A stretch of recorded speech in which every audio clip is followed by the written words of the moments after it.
Today we're exploring the luxurious world of the Bellagio Hotel in Las Vegas. Known for its iconic fountain show and opulent design features, the Bellagio is a must-visit for anyone looking to experience the best of Vegas, regardless if you're staying here or not. Welcome back to Las Vegas, everyone! On this tour of the Bellagio, I'll show you the rooms, the pool area, the common areas including the popular Conservatory and Botanical gardens, check out some restaurants, and I will reveal what is hidden behind this mysterious door. And with that, let's go ahead and start the tour. The Bellagio is very centrally located on the Las Vegas Strip. You really can't be in a better location while staying in Vegas. From the Las Vegas airport, it's about a 10 to 15 minute drive. Self-parking is $20 on weekdays and $25 Fridays through Sundays. You can keep your car parked in the garage until 11:59 p.m. on the day of checkout without incurring any additional fees. Valet parking is $40 every day of the week.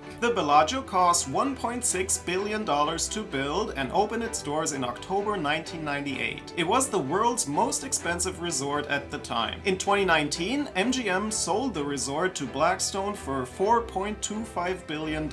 Despite the sale, MGM continues to operate the hotel. The resort's designer and Steve Wynn, who conceived the Bellagio, visited Lake Como in Italy, and they were very impressed by the nearby village of Bellagio. The village's Italian architecture inspired Wynn to scrap the initial design work for the hotel, which was French themed, and instead he instructed his designer to create a hotel inspired by this Italian village. As soon as you step into the lobby, you get that wow feeling. What instantly stands out is the glass art ceiling. It's known as Fiori di Como, Flowers of Como, and was created by famed glass artist Dale Chihuly. He spent a total of 2 years working on it. Fiori di Como consists of more than 2,100 pieces of colored glass and measures 65 by 29 feet or 20 by 9 meters, making it the world's largest glass sculpture. It weighs more than 40,000 pounds or 18,000 kilograms. Behind the main reception desk, you can see another art display. The theme changes throughout the year and matches the theme of the Conservatory and Botanical gardens, which we will check out shortly. While I was visiting, it was the spring display. Check-in was a breeze for me. I arrived early, around noon, and they had a room available. What stood out to me is that they did not charge me extra for an early check-in. I noticed that Caesars Entertainment-operated hotels charge a fee. I'm not sure if it's always free of charge at MGM operated hotels, but it has been the case for me. Of course, early check-ins are always based on availability, and if it's not available, you can always store your luggage at the bell desk. Alright, before we explore more of the hotel, let's go check out the room. The Bellagio has a little over 3,900 rooms, including around 400 suites. I stayed in a Premier King room, which is essentially the hotel's most basic room type. Room rates in Vegas are generally cheaper during the week compared to weekends. However, it also depends if there are any major events in town. The lowest rate I've seen for a standard room at the Bellagio was $166 and the highest $1,025. And on top of that, there is a $55 resort fee plus tax. You can check out my Expedia travel shop for more hotel recommendations and to book your stay. The room here at the Bellagio was great. There's lots of space and the bed was comfortable. There's a little couch to hang out on, a table to get some work done, and a 55-inch flat screen TV for entertainment. Waters and snacks are available for purchase. Same goes for the items in the mini fridge. As soon as you grab something, you will get charged for it since there are sensors. In the closet, you have a couple of robes, iron and ironing board, along with a luggage rack and a safe.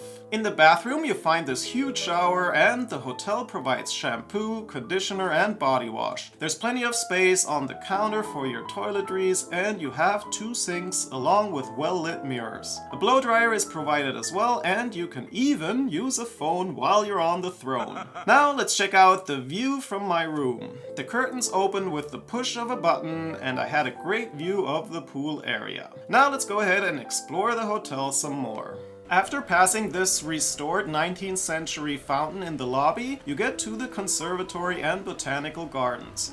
You should definitely check out this area even if you're not staying at the hotel. It is free and open to the public. The cool thing is that the lighting changes between day and nighttime, and they also change the theme throughout the year. While I was here this time, it was the spring theme, which will be followed by summer, fall, winter, and Chinese New Year, which it was during my last visit to Vegas. Each seasonal display costs around $1 million to create, and more than 100 workers make the changes over several days, which is why it is closed off during the transition times. Adjacent to the conservatory is Sadelle's Café, which is open for breakfast and lunch. They offer the garden table experience where you can enjoy brunch in the heart of the conservatory. It's quite pricey at $145, and make sure to reserve this in advance since it's only available at 7 a.m., 9 a.m., 11 a.m., and 1 p.m. daily. I had breakfast inside the restaurant and I got the eggs benedict with hash browns. I thought it was kind of odd that you have to pay extra for the hash browns, so along with the coffee it was about $50 plus tip, which in my opinion was too much for what it was. I've had better eggs benedict for way less money. Next to Sadelle's is Michael Mina, a fine dining seafood restaurant that is open for dinner Tuesdays through Saturdays. On the other side of the conservatory you can go upstairs to get to the spa and gym. The gym is massive, but instead of working out, I enjoyed this view of the conservatory from above. Just a little further past the conservatory, we get to the Bellagio Patisserie, a French-style bakery. It's known for its exquisite pastries, chocolates, gelato, crepe, sandwiches, and coffee. However, the true showstopper here is the chocolate fountain, which was once recognized as the world's largest. This floor-to-ceiling masterpiece circulates over 2 tons of melted dark milk and white chocolate through a network of pipes and cascading down a series of glass vessels. The sheer scale and constant flow of chocolate make it a must-see spot to check out while you're at the Bellagio. We continue along this pathway and walk past Harvest, which offers American cuisine and is only open for dinner. And then, as we continue even further, we walk past the Bellagio Convention Center, and then here you can either go left through a walkway that leads to the Cosmopolitan and Vidara, or you can go upstairs to the tram, which takes you to the shops at Crystals, the Aria Resort and Casino, as well as Park MGM. Alright, now let's circle back to the lobby and check out the casino area. At the entrance to the casino from the lobby, there is the Petrozen Bar and Lounge, where you can listen to live piano music while sipping on cocktails and eating caviar tacos. The casino at the Bellagio is massive. Of course, there are many slots and table games, and if you plan on staying at MGM resorts regularly, I highly recommend signing up for their loyalty program, MGM Rewards. It's free to join, and for every stay, dining, slots, and table games you earn points which you can redeem for a free meal, free parking, or even complimentary rooms. There are several restaurants in the casino area. Noodles offers authentic, regional noodle dishes from all over Asia for lunch and dinner. At the buffet, you can enjoy dishes from around the world, including Italian, Japanese, Chinese, and American cuisines. In hindsight, I think I should have had breakfast here rather than at Sadelle's, which in my opinion was overpriced for what it was. Next to the buffet is the O Theater. At the entrance, you can check out the art of Richard MacDonald, one of the leading contemporary figures in the field of contemporary sculpture. Cirque du Soleil's O is a show where acrobats, artistic swimmers, divers, and characters perform in, on, and above water to create a breathtaking experience in a theater reminiscent of a European opera house. Just a bit further, we get to the Sports Bar Lounge with the BetMGM Sportsbook, where you can place bets on sporting events. On the other side of the casino floor, you find more restaurants. Yellowtail is a Japanese restaurant and lounge showcasing innovative dishes from traditional and contemporary Japanese cuisine along with Korean influence. Executive Chef Akira Bak is a Michelin star award-winning chef. Le Cirque is a French fine dining restaurant which has received a Forbes travel guide 5-star rating. You can either create your own 4-course meal for a base price of $255 per person, or go for the 8-course experience at a price point of $385 per person with optional wine pairing add-ons. Next up is Lago by Julian Serrano, an Italian fine dining restaurant where the dishes are made for sharing. They offer brunch, lunch, and dinner, and you can enjoy views of the Fountains of Bellagio. The Mayfair Supper Club offers American cuisine, and it is also set against the Fountains of Bellagio. They also have late-hour performances during Mayfair After Dark on Friday and Saturday nights starting at 11 p.m.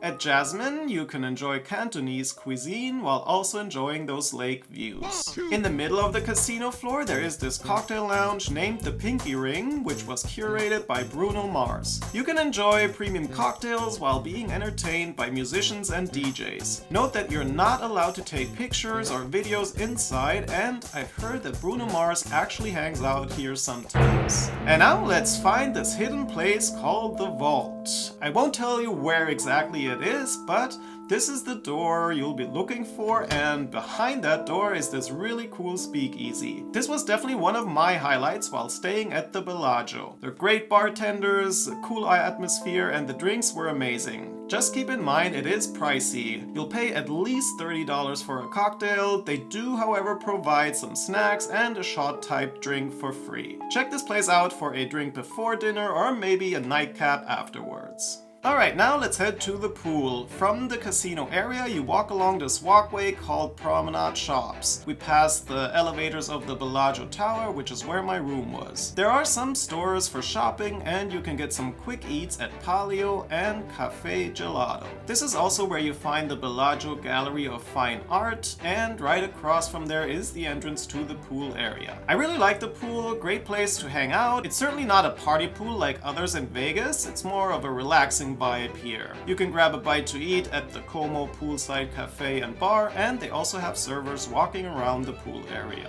Now let's zoom back through the casino and check out the northern part of the hotel. This is where Via Bellagio is located. Along this pathway you find several designer stores and 2 more restaurants. At PRIME Steakhouse you can enjoy steak, seafood, and lamb complemented by sauces, sides, and meticulously selected wines. Once again, you can enjoy those lake views. The same goes for Spago, located just a few steps further. Spago is Wolfgang Puck's flagship fine dining restaurant offering Puck's signature California fare. Enjoy handmade pastas, wood oven pizzas, fresh seafood, all natural meats, and prime steaks. As we continue along Via Bellagio, we can turn left here. This gets us to the walking bridge which leads to Caesar's Palace, and if we go downstairs instead, we pass a Starbucks and then get to Las Vegas Boulevard, better known as the Strip. Across the street from the Bellagio is the Horseshoe Hotel and Paris Las Vegas. By the way, if you go up the Eiffel Tower, you get a great bird's eye view of the Bellagio and the rest of the Las Vegas Strip.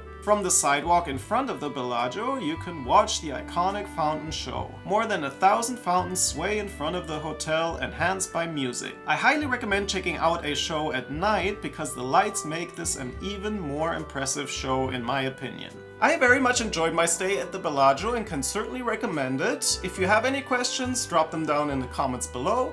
And next, check out this Las Vegas hotel or join me on this extensive walking tour of the Las Vegas Strip, which gives you a great overview of all of the hotels and casinos, experiences, attractions, and so much more. And with that, I say thank you and Dankeschön!